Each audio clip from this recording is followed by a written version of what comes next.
to, and injury history just does not bode well for the kind of money he's going to command on the open market. So Caesars came out with those odds. I would bet against it. I do not see Irving landing in Brooklyn this year. Yeah, I mean, I agree with you. If you think you can get both of those guys, I mean, I think you do it in a heartbeat. Otherwise, you might have to think twice.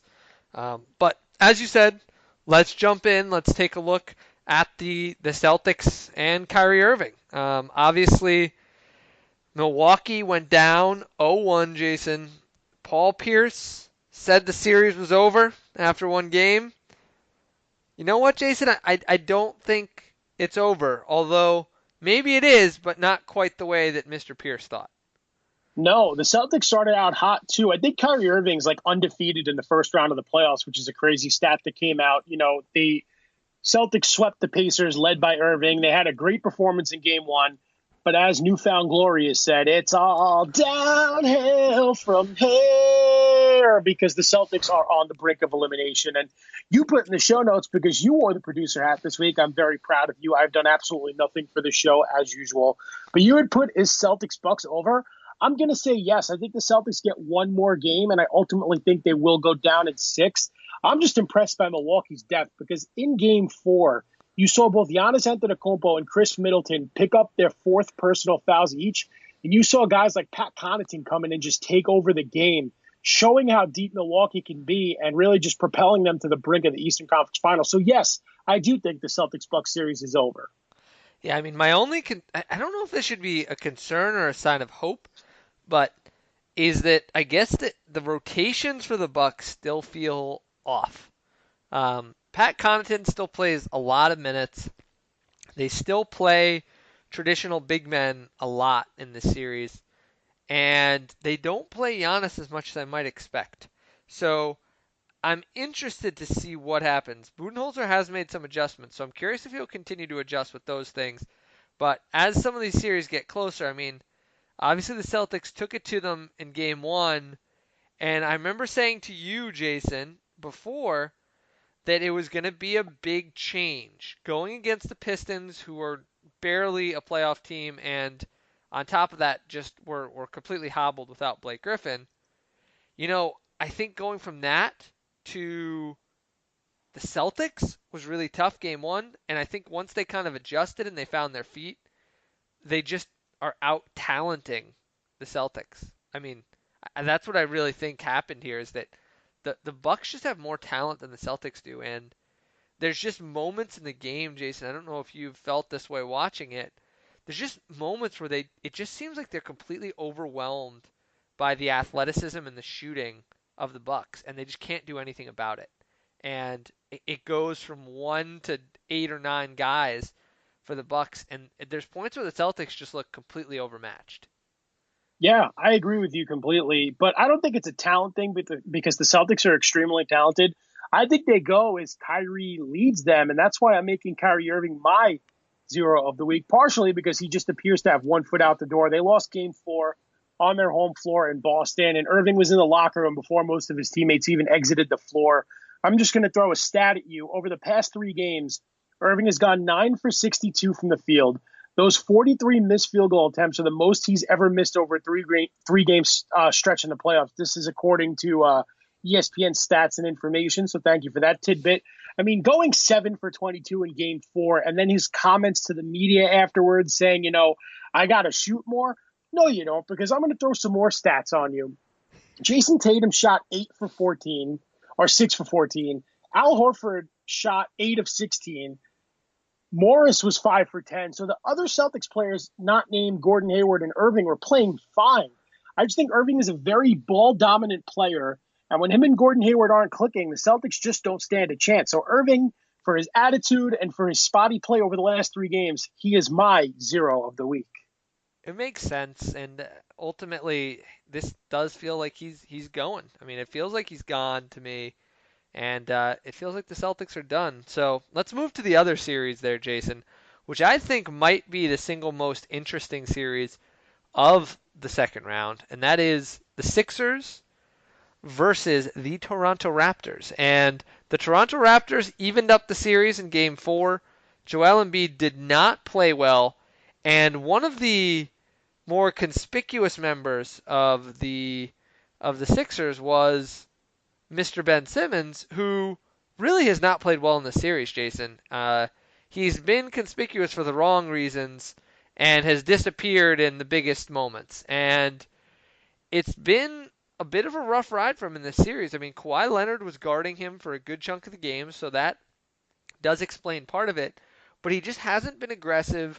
And this is the second straight playoffs where he's just looked lost in the playoffs. When a team has a defensive game plan for him, it's almost like he doesn't know what to do because he can't shoot the ball, so that he has to get to certain spots.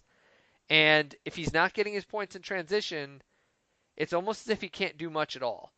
He had a couple shots near the rim, but for the most part, Toronto has just completely neutralized him, Jason. What do you make of that? Well, Ben Simmons is not this up and coming star that everyone's making him out to be, because in the modern day NBA, you have to shoot. And that's been the problem. I mean, you saw him post triple doubles in the first round, and he played well in the games that Philly won. But in the games that they have struggled, Ben Simmons is just looking like the odd man out. And it's not just Kawhi Leonard. I mean, you could put Danny Green on him and then, hide Kyle Lowry on JJ Redick and kind of just let them stand in the corner. So the Raptors have so many talented wings that could stymie Ben Simmons and Jimmy Butler, and you're seeing that. I'm not going to lie to you, though, Ben. After Game 3, when Philly won at home, I'm sitting there saying, wow, we may be wrong. Well, you are going with the Sixers, but, maybe Philly could pull this off. But after seeing Toronto even up the series and take back home court, and they are just putting a whooping on the Sixers right now. The third quarter is underway in Game 5 north of the border, and the Raptors are up 19 points. So we'll see what happens. I'm sure the game will be close to ending by the time we're done recording, so we'll have an update there. But, if the Sixers lose this by a wide margin, then I could see Toronto ending this in 6 games just based on how poorly Philly's played in the last 2. Yeah, I mean, I think that there's a good chance that this ends up going 7, but it's going to depend on the guy I said, obviously Ben Simmons, and then the other guy who really has to step up. And I mean, Game 4 was just tough all around for the Sixers. Tobias Harris was just missing everything. But the other guy who has been sort of absent in this series, Jason, is Joel Embiid. He had a really nice Game 3. But outside of that, he hasn't even really been a part of the series. It's easy to forget that he's on the floor in these games because he's been so non-existent. He hasn't gotten anything going. Marc Gasol has completely locked him down, and it's been kind of an interesting thing to see because I think after watching him come alive against the Nets when he was healthy, it felt like we're watching this MVP candidate, and all of a sudden he's just disappeared, Jason. And the Sixers have no chance, not only in this series but throughout the playoffs, if Joel Embiid doesn't play well. And that's really what this comes down to. It comes down to Kawhi Leonard playing like an MVP and Joel Embiid playing like anything but.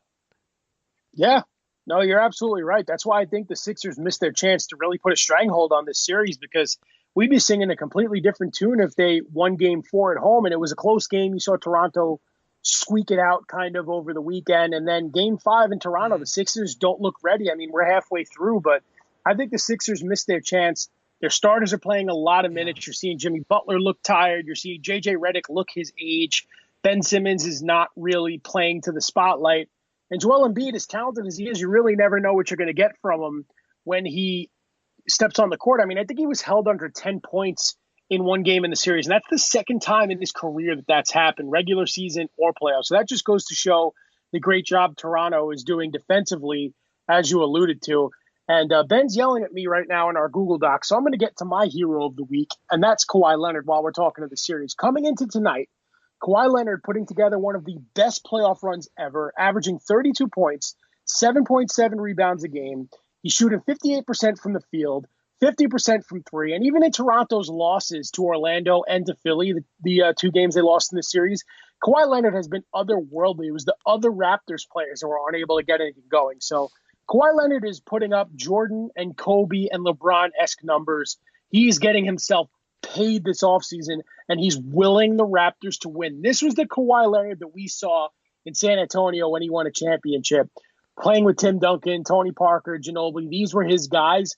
He was ready to take the reins of that team, and now you're seeing that in Toronto. So kudos to you, Kawhi. You've shut a lot of people up. He was my pick for MVP, and I think he would have been in the conversation had he not sat for several games due to various injuries over the course of the regular season. But Kawhi, I mean, we've gone Damian Lillard, our co-hero. We've gone Kevin Durant, our co-hero. Both of those guys are very deserving.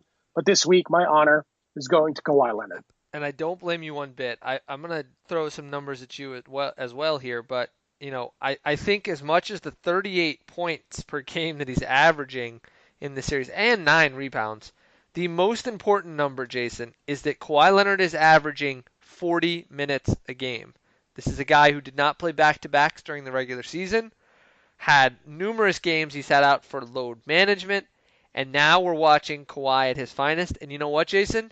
He's playing like the best player in the conference, and outside of Kevin Durant, perhaps the best player in the world right now.